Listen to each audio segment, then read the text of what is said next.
Guys, good morning sa amin dito sa Austria. Ayun, it's Monday again. Monday na naman tayo, guys. Ang bilis ng panahon talaga ngayon.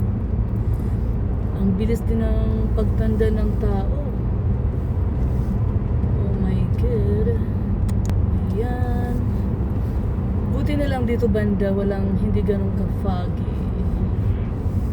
Foggy morning. Ayan. Laylo na tayo dito banda.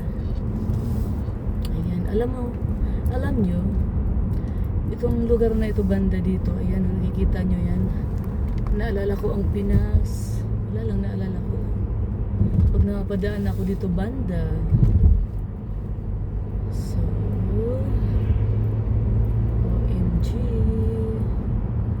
Yun lang. Di ba napakatahimik masyado? Pero pag sa Philippines yan, oh yeah, you can see people everywhere. But here in Europe, no. Ne.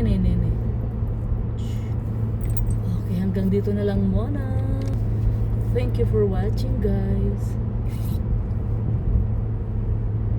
Need to concentrate here.